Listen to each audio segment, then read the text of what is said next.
हरे कृष्णा। आज हम श्रीमद् भागवतम स्कंद 1 अध्याय 15 पांडवों की सामयिक निवृत्ति इसे शुरू करेंगे। श्लोक नंबर 1। सूत उवाच एवं कृष्ण सखः कृष्णो भ्रात्रा राज्ञा विकल्पित नाना शंकास्पदम रूपम कृष्ण विश्लेष कर्षित। श्रीला सूत गोस्वामी ने कहा, भगवान श्री कृष्ण का विख्यात मित्र अर्जुन महाराज युधिष्ठिर की सशंकित जिज्ञासाओं के अतिरिक्त भी भगवान श्री कृष्ण के वियोग की प्रबल अनुभूति के कारण शोक संतप्त था। तात्पर्य, अत्यधिक संतप्त होने के कारण अर्जुन का गला रूंध सा गया। अतएव वह महाराज युधिष्ठिर की विभिन्न सशंकित जिज्ञासाओं का ठीक से उत्तर नहीं दे पा रहा था। श्लोक नंबर 2। शोकेन शुष्य द्वदन न हृत सरोजो हत प्रभः विंभुम तमेवानुस्मरन् नाशक्नोत प्रतिभाषितुम। शोक से अर्जुन का मुंह तथा कमल सदृश हृदय सूख चुके थे, अतएव उसकी शारीरिक कांति चली गई थी। अब श्री भगवान का स्मरण करने पर वह उत्तर में एक शब्द भी ना बोल पाया। श्लोक नंबर 3। कृच्छ्रेण संस्तभ्य शुचः पाणिनामृज्य नेत्र्यो परोक्षेण समुन्नद्य प्रणयोतक कंठ्य कातरः। उसने बड़ी कठिनाई से आंखों में भरे हुए शोकाश्रुओं को रोका। वह अत्यंत दुखी था क्योंकि भगवान श्री कृष्ण उसकी दृष्टि से ओझल थे और वह उनके लिए अधिकाधिक स्नेह का अनुभव कर रहा था। श्लोक नंबर 4। सख्यम मैत्रीम सौहृदम च सारथ्य यादिषु संस्मरन् नृप मग्रज मित्याह बाष्प गदगदया गिरा।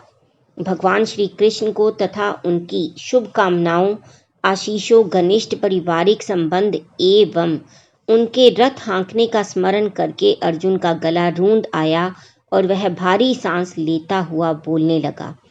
तात्पर्य, परम पुरुष अपने शुद्ध भक्त के साथ समस्त संबंधों में पूर्ण है।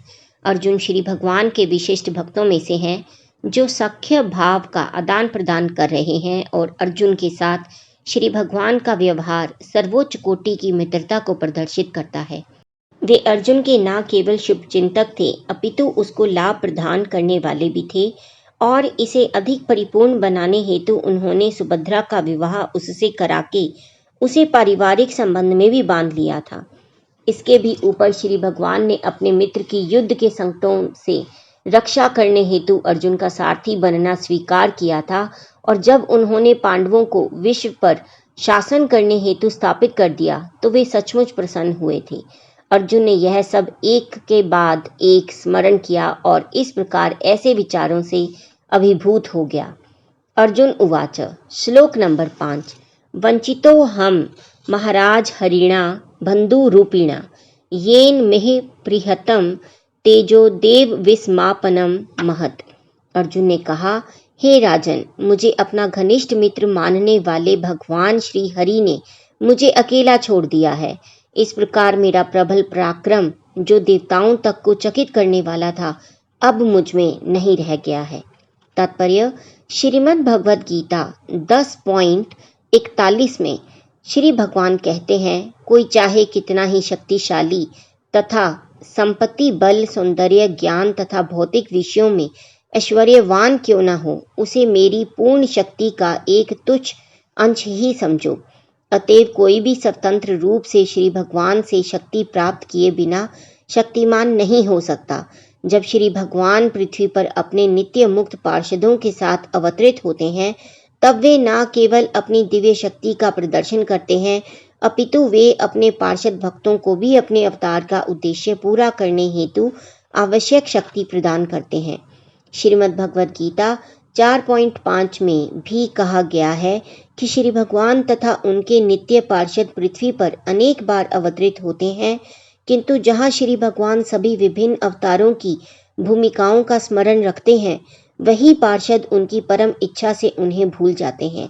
इसी प्रकार जब श्री भगवान इस धरा से अंतर्धान होते हैं तब वे समस्त पार्षदों को अपने साथ लेते जाते हैं। श्री भगवान ने अर्जुन को जो पराक्रम तथा शक्ति प्रदान की थी वह श्री भगवान के उद्देश्य की पूर्ति के लिए थी, किंतु जब यह उद्देश्य पूरा हो गया तो अर्जुन से आपातकालीन शक्तियां वापस ले ली गईं, क्योंकि स्वर्ग के निवासियों को भी चकित करने वाले अर्जुन की इन प्रबल शक्तियों की और आगे आवश्यकता नहीं रह गई थी।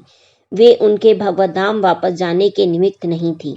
यदि अर्जुन जैसे महान भक्त को या स्वर्ग के निवासियों को श्री भगवान शक्ति प्रदान कर सकते हैं एवं शक्ति वापस भी ले सकते हैं, तो उन शुद्र प्राणियों के विषय में क्या कहा जा सकता है जो ऐसे महात्माओं की तुलना में नगण्य हैं।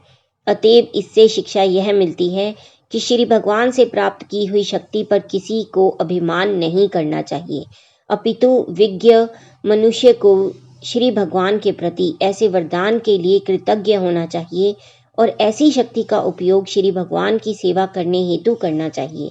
श्री भगवान ऐसे शक्ति को कभी भी वापस ले सकते हैं। अतएव ऐसी शक्ति तथा ऐश्वर्य का सदुपयोग यह है कि उन्हें श्री भगवान की सेवा में लगाया जाए। श्लोक नंबर 6। यस्य क्षण वियोगेन लोको ह्य प्रिय दर्शनः उक्थेन रहितो ह्येष मृतकः प्रोच्येते यथा। मैंने अभी अभी उन्हें खोया है जिनके क्षण मात्र वियोग से समस्त ब्रह्मांड प्रतिकूल तथा शून्य हो जाएंगे, जिस प्रकार प्राण रहित शरीर। तात्पर्य, वास्तव में जीव के लिए श्री भगवान से बढ़कर अन्य कोई प्रिय नहीं होता। श्री भगवान अपना विस्तार अपने असंख्य अंशों द्वारा स्वांश तथा विभिन्नांश रूपों में करते हैं। परमात्मा श्री भगवान का स्वांश है, जबकि समस्त जीव विभिन्नांश है। जिस प्रकार भौतिक शरीर में जीव महत्वपूर्ण तत्व होता है, क्योंकि जीव के बिना शरीर का कोई मूल्य नहीं होता, उसी प्रकार परमात्मा के बिना जीव का कोई अस्तित्व नहीं है। इसी प्रकार ब्रह्म या परमात्मा को भगवान श्री कृष्ण के बिना कोई वास्तविक आधार नहीं है। इसकी विशद व्याख्या श्रीमद् भगवद गीता में की गई है। ये सब एक दूसरे से परस्पर संबंधित या आश्रित हैं। अतः अंततः श्री भगवान ही आश्रय तत्व है। अतएव हर एक वस्तु के लिए जीवनाधार है। श्लोक नंबर 7। यत् सन श्रियाद द्रुपद गेहमु पागतानाम राज्ञाम स्वयंवर मुखे स्मर दुर्म दानाम तेजो हृतम खलु मया विहतश्च मतस्यः सज्जीकृतेन धनुषाधिकता च कृष्ण।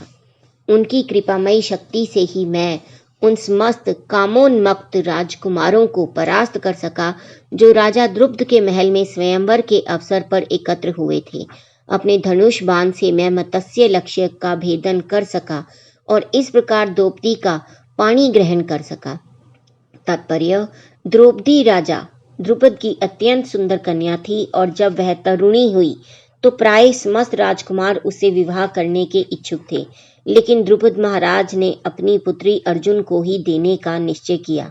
अतएव उन्होंने एक अद्भुत युक्ति सोची। मकान की छत से एक चक्र के भीतर एक मछली लटका दी गई। शर्त यह थी कि हर राजकुमार को रक्षक चक्र से होकर मछली की आंखें बेधनी होंगी और उसे लक्ष्य की ओर देखने की अनुमति नहीं होगी। जमीन पर एक जलपात्र था जिसमें लक्ष्य तथा चक्र का प्रतिबिंब पड़ रहा था और पात्र के हिलते हुए जल में पड़ने वाले प्रतिबिंब को देखकर लक्ष्य साधना था। महाराज द्रुपद अच्छी तरह से जानते थे कि यह कार्य केवल अर्जुन या फिर कर्ण ही सफलतापूर्वक संपन्न कर सकते हैं। फिर भी वे अर्जुन को ही अपनी पुत्री सौंपना चाहते थे।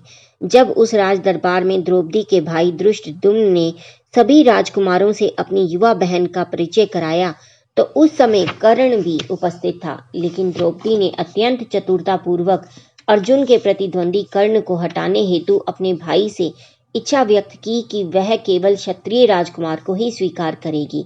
वैश्य तथा शूद्र क्षत्रियों की तुलना में कम महत्वपूर्ण है। कर्ण को एक शूद्र बढ़ई के पुत्र के रूप में जाना जाता था। इस तर्क के आधार पर द्रौपदी ने उसे अस्वीकार कर दिया। जब दरिद्र ब्राह्मण के वेश में अर्जुन ने मत्स्य वेद कर दिया तो सबको आश्चर्य हुआ और सबने विशेषतया कर्ण ने उससे घनघोर युद्ध किया, किंतु भगवान श्री कृष्ण की कृपा से अर्जुन राजकुमारों के इस युद्ध में सफल हुआ और उसे द्रौपदी अथवा कृष्णा का हाथ प्राप्त हुआ। अर्जुन जिन श्री भगवान की शक्ति से ही इतना शक्तिशाली था, उन्हीं की अनुपस्थिति में इस घटना का स्मरण करके वह शोक कर रहा था। श्लोक नंबर 8। यत् सन्निधावहमु खांडवा मग्नियेदा मिन्द्रम च साम्रगणम तरसा विजित्य लब्धा सभा मय कृता अद्भुत शिल्प माया दिग्भयो हर निरिप्तयो भली मध्वरेति। चूंकि वे मेरे निकट थे, अतएव मेरे लिए अत्यंत कौशल पूर्वक स्वर्ग के शक्तिशाली राजा इंद्रदेव को उनके देव पार्षदों सहित जीत पाना संभव हो सका और इस प्रकार अग्निदेव खांडव वन को विनष्ट कर सके। उन्हीं की कृपा से मय नामक असुर को जलते हुए खांडव वन से बचाया जा सका। इस प्रकार हम अत्यंत आश्चर्यमयी शिल्प कला वाले सभा भवन का निर्माण कर सके, जहां राजसूय यज्ञ के समय सभी राजकुमार एकत्र हो सके और आपको आदर प्रदान कर सके। तात्पर्य, मय दानव खांडव वन का निवासी था, किंतु जब खांडव वन में आग लगा दी गई तब उसने अर्जुन से रक्षा करने हेतु याचना की। अतः अर्जुन ने उसकी जान बचाई। फलस्वरूप वह अत्यंत कृतज्ञ था। बदले में उसने पांडवों के लिए एक अद्भुत सभा भवन का निर्माण कर दिया, जिसके प्रति सभी देशों के राजकुमार अत्यंत आकृष्ट थे। उन्होंने पांडवों की अलौकिक शक्ति का अनुभव किया और सबने बिना ईर्ष्या या झिझक के महाराज को भेंटें प्रदान की। असुरों में भौतिक आश्चर्य उत्पन्न करने की अद्भुत तथा अलौकिक शक्ति पाई जाती है, लेकिन वे सदैव समाज के लिए उपद्रवकारी तत्व होते हैं। आधुनिक असुर तो भौतिकी विज्ञानी है, जो समाज में उत्पात मचाने हेतु किसी न किसी भौतिक आश्चर्य को जन्म देते रहते हैं। उदाहरणार्थ, परमाणु हथियारों के निर्माण से मानव समाज में कुछ खलबली मची है। मैं भी इसी प्रकार का भौतिकवादी था और वह ऐसी आश्चर्यजनक वस्तुएं तैयार करना जानता था। फिर भी भगवान श्री कृष्ण उसका वध करना चाह रहे थे। जब अग्नि तथा भगवान श्री कृष्ण का चक्र दोनों ही उसका पीछा कर रहे थे, तो उसने अर्जुन जैसे भक्त की शरण ग्रहण की और जिसने भगवान श्री कृष्ण की क्रोधाग्नि से उसे बचा लिया। अतः श्री भगवान के भक्त श्री भगवान से अधिक दयालु होते हैं और भक्तिमय सेवा में भक्त की दया का महत्व श्री भगवान से भी अधिक होता है। जब अग्नि तथा श्री भगवान दोनों ने देखा कि असुर को अर्जुन ने शरण दे रखी है, तो उन्होंने उसका पीछा करना बंद कर दिया। इस असुर ने अर्जुन के प्रति कृतज्ञता का अनुभव करते हुए अर्जुन की सेवा करनी चाहिए, लेकिन अर्जुन ने बदले में कुछ भी लेने से मना कर दिया। किंतु भगवान श्री कृष्णमय दानव से प्रसन्न हुए, क्योंकि उसने भक्त की शरण ग्रहण की थी। अतएव उन्होंने उससे कहा कि राजा युधिष्ठिर के लिए वह एक अद्भुत सभा भवन तैयार कर दे। इस तरह प्रक्रिया यह है कि भक्त की दया से श्री भगवान की कृपा प्राप्त होती है और श्री भगवान की कृपा से भगवत भक्त की सेवा करने का अवसर मिलता है। भीमसेन की गदा भी मय दानव द्वारा दी गई भेंट थी। श्लोक नंबर 9।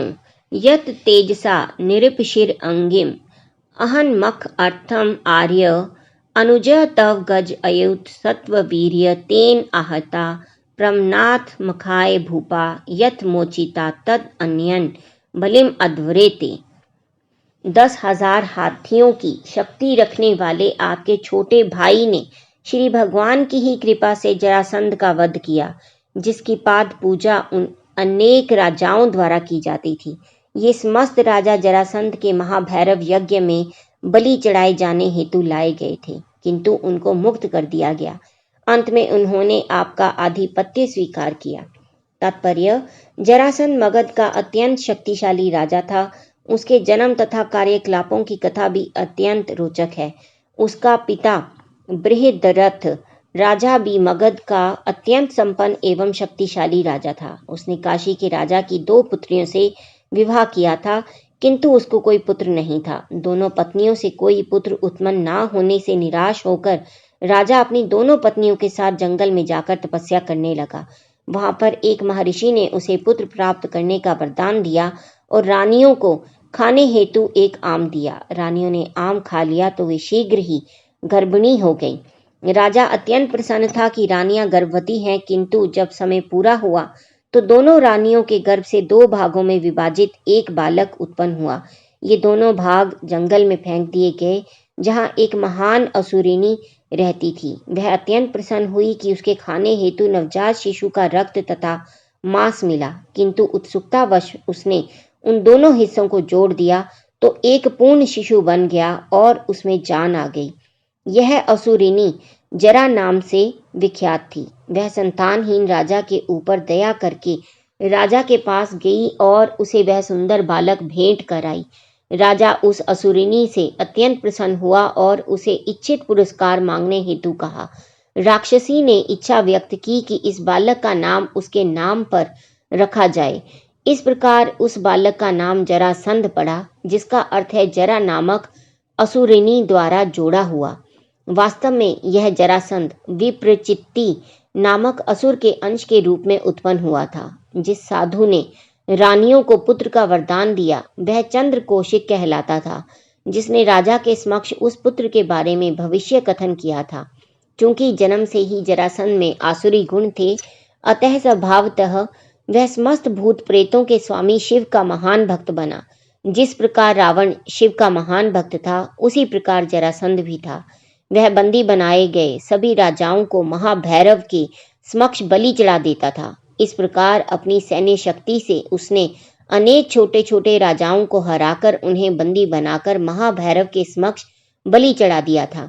महाभैरव या काल भैरव के अनेक भक्त बिहार प्रांत में पाए जाते हैं, जो पूर्व में मगध कहलाता था। जरासंध भगवान श्री कृष्ण के मामा कंस का संबंधी था। अतएव कंस की मृत्यु के बाद वह भगवान श्री कृष्ण का बहुत बड़ा शत्रु बन गया और जरासंध तथा भगवान श्री कृष्ण के बीच कई युद्ध हुए। भगवान श्री कृष्ण उसका वध करना चाहते थे, किंतु वे यह भी चाहते थे कि जो लोग जरासंध के सैनिक हैं वे ना मारे जाएं। अतएव उसे मारने की योजना बनाई गई। भगवान श्री कृष्ण, भीम तथा अर्जुन तीनों निर्धन ब्राह्मण के वेश में जरासंध के पास गए और उससे भिक्षा मांगी। जरासंध ब्राह्मणों को भिक्षा देने से कभी अस्वीकार नहीं करता था और उसने अनेक यज्ञ भी किए थे, तो भी वह भक्तिमय सेवा के स्तर पर नहीं था। भगवान श्री कृष्ण, भीम तथा अर्जुन ने उससे मल्ल युद्ध करने की भिक्षा मांगी और यह तय हुआ कि जरासंध केवल भीम से मल्ल युद्ध करेगा।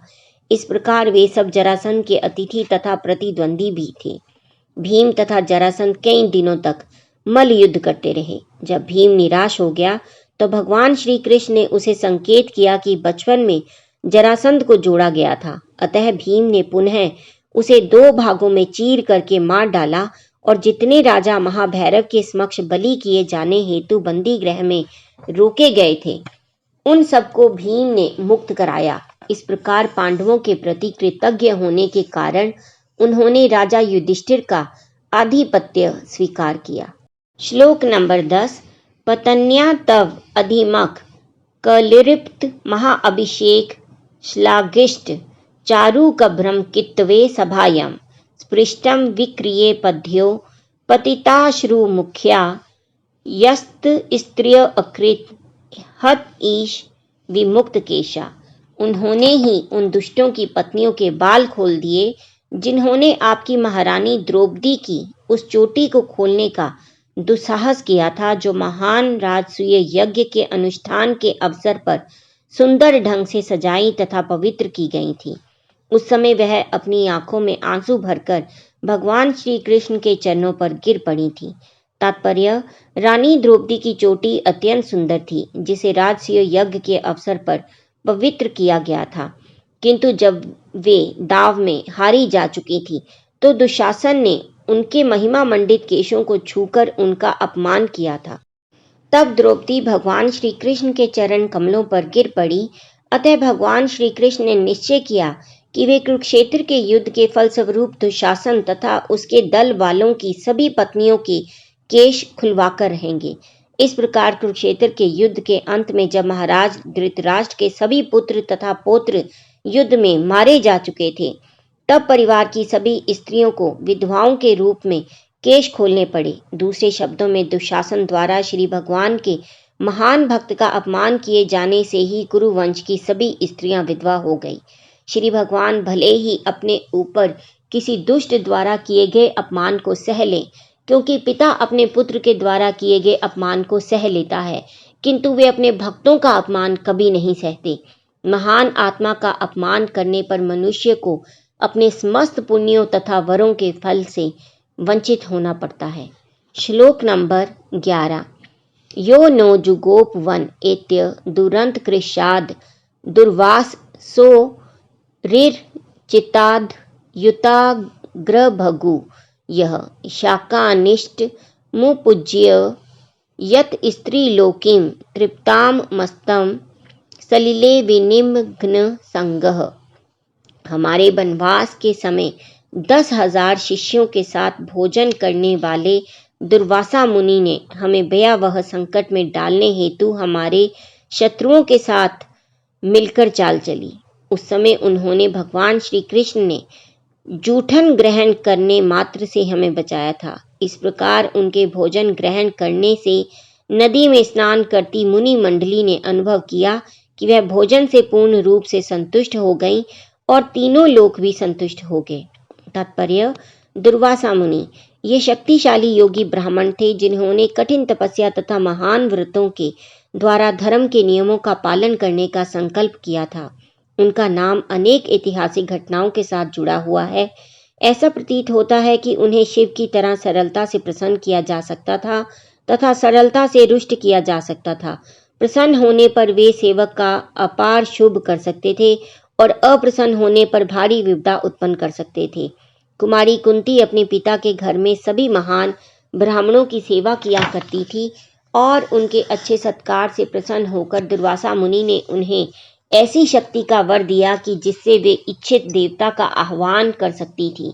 ऐसा समझा जाता है कि वे शिव के अंशावतार थे, अतः वे शीघ्र ही प्रसन्न या रुष्ट किए जा सकते थे।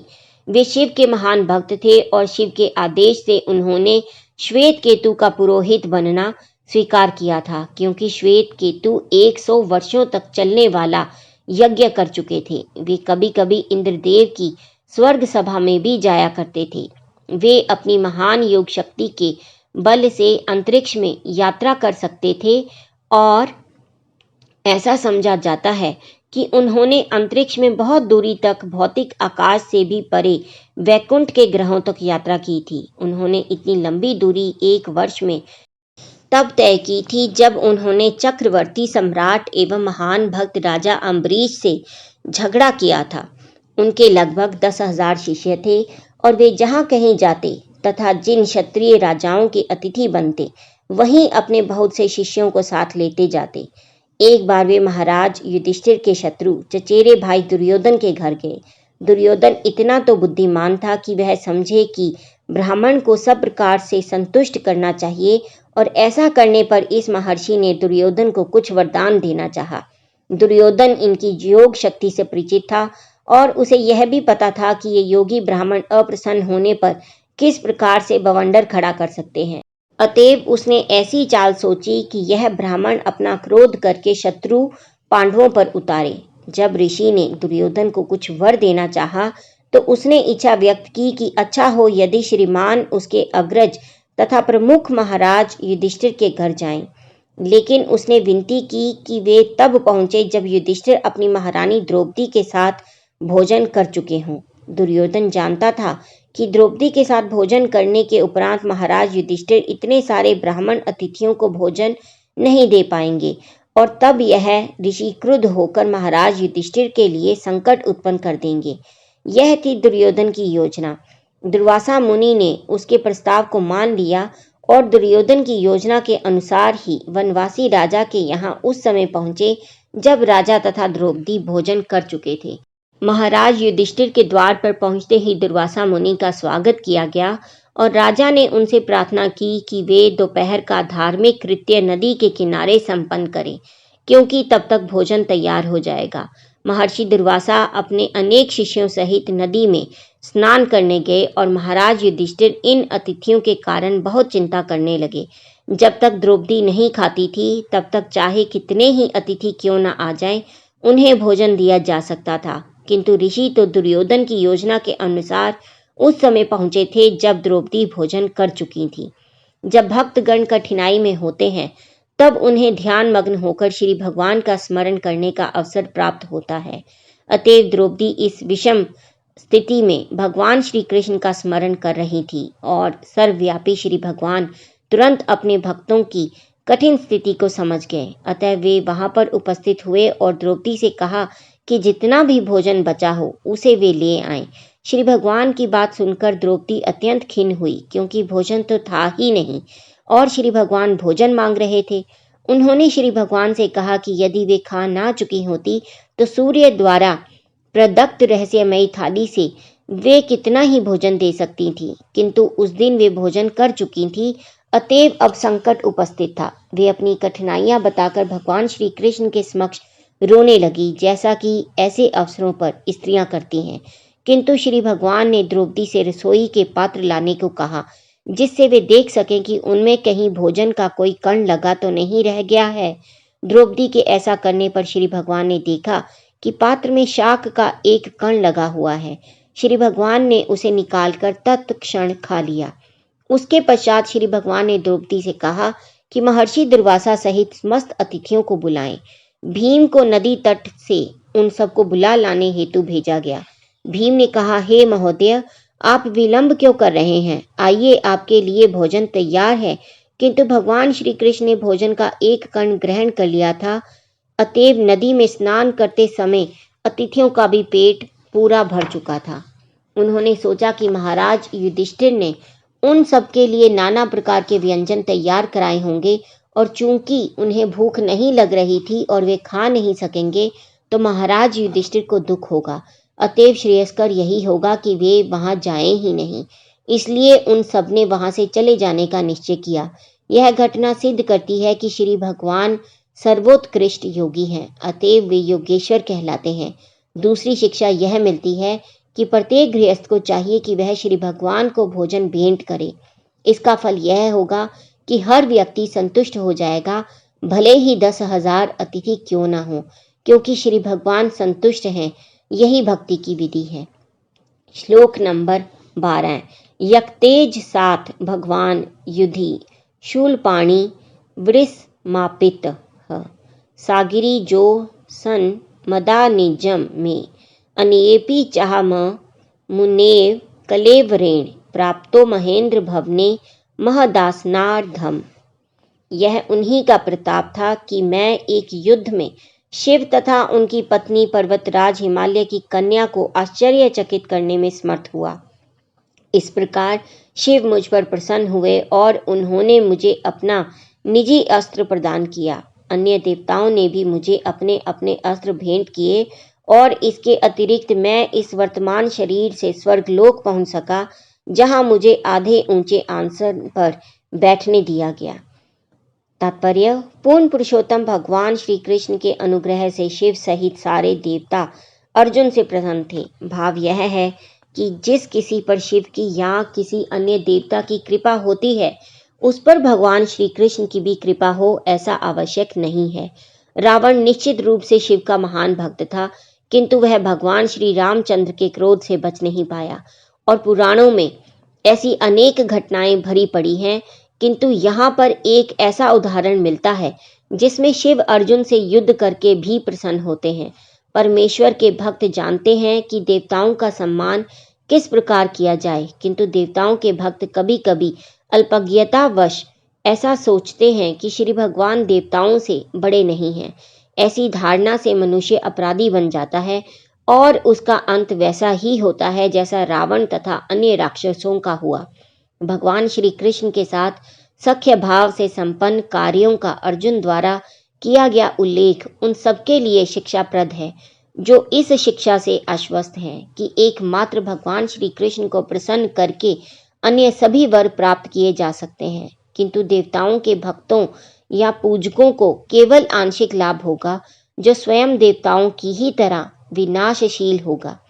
इस श्लोक की दूसरी महत्ता यह है कि भगवान श्री कृष्ण की कृपा से अर्जुन इसी शरीर से स्वर्ग लोक पहुंच सके, जहां स्वर्ग के देवता इंद्रदेव ने अर्ध ऊंचे सिंहासन पर अपने साथ बिठाकर उन्हें सम्मानित किया। कोई मनुष्य पुण्य कर्मों से स्वर्ग लोक पहुंचा सकता है, जैसा कि सकाम कर्मों की श्रेणी में शास्त्रों का अभिमत है।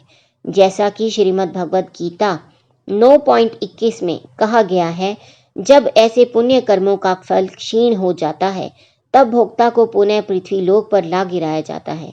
चंद्रमा भी स्वर्गीय ग्रहों के समान स्तर पर है और जिन लोगों ने यज्ञ संपन्न करके, दान देकर तथा कठोर तपस्या करके पुण्य अर्जित किया है, उन्हें ही शरीर की आयु पूरी होने के पश्चात स्वर्ग लोक में प्रविष्ट होने दिया जाएगा। अर्जुन को उसी शरीर में स्वर्ग में प्रविष्ट होने दिया गया जो केवल भगवत कृपा का प्रसाद था, अन्यथा ऐसा होना संभव नहीं है। आधुनिक विज्ञानियों द्वारा स्वर्ग लोक में प्रवेश करने के सभी प्रयास व्यर्थ सिद्ध होंगे, क्योंकि ऐसे विज्ञानी अर्जुन के समान स्तर पर नहीं हैं। वे तो सामान्य मनुष्य हैं जो यज्ञ, दान या तप की निधि से विहीन है। यह भौतिक शरीर प्रकृति के 3 गुण सत्वगुण, रजोगुण तथा तमोगुण से प्रभावित होता रहता है। आधुनिक प्रजा न्यूनाधिक रूप से रजोगुण तथा तमोगुण से प्रभावित है और इस प्रभाव के लक्षण उनके अत्यंत कामुक तथा लोभी होने से प्रकट होते हैं। ऐसे पतित मनुष्य मुश्किल से स्वर्गलोक पहुंच सकते हैं। स्वर्गलोक के ऊपर भी अनेकानेक लोक हैं जहां केवल सतोगुणी जीव ही पहुंच सकता है। इस ब्रह्मांड में स्वर्ग तथा अन्य लोकों के निवासी अत्यंत बुद्धिमान होते हैं, मनुष्य से कई गुना अधिक, और वे एक से बढ़कर एक सतोगुणी होते हैं। वे सब श्री भगवान के भक्त होते हैं और यद्यपि उनका सत्वगुण विशुद्ध नहीं होता है तो भी वे देवता कहलाते हैं, जिनमें इस भौतिक जगत में संभव अधिकतम मात्रा में सद्गुण पाए जाते हैं। हरे कृष्णा। आज का पठन हम यहीं समाप्त करेंगे और कल हम फिर से 13 नंबर श्लोक से पढ़ना शुरू करेंगे। तब तक आप जपते रहिए हरे कृष्णा कृष्णा कृष्णा हरे हरे, हरे राम राम राम हरे हरे। हरि बोल।